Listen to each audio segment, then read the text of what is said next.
What? And to go round. But when you want, I don't beg a telengri. Hello.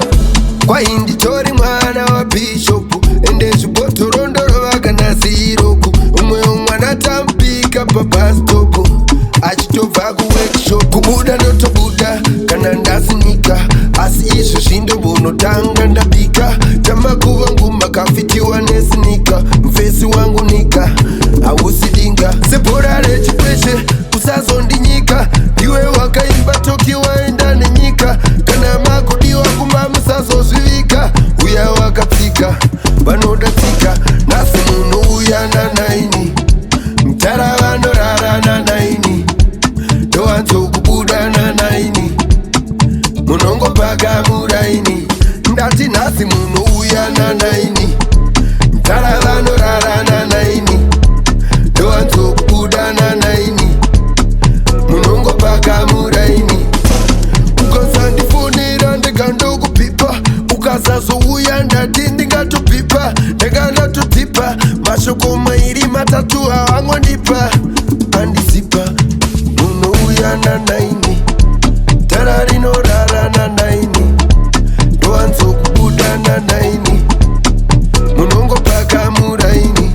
mukashaya ndinomwa kana waini inde futi ndinosheka westline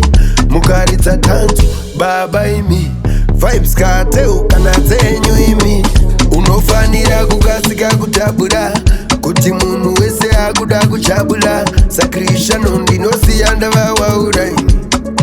vanosara vachitauraini tara rako rakastroka kwangodoka rinonoka idzo news dzavashoka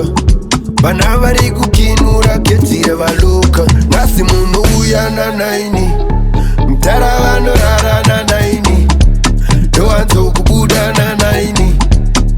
munongopaka muraini ndati nhasi munhu uya nanaini mtara vanorara nanaini ndowanzokubuda nanaini munongopaka muraini amenochi tinobuda kumbaleti tinobuda kumbaleti taida kuva mastreti asi yavatuleti kwainditori mwana wa bishopu ende zvibotorondoro vakanasiroku umwe umwana tampika pabastopu achitobva kuworkshop kubuda ndotobuda kana ndasinika asi izvi zvindombonotanga ndabika tamakuva nguma kafitiwa nesinika mfesi wangu nika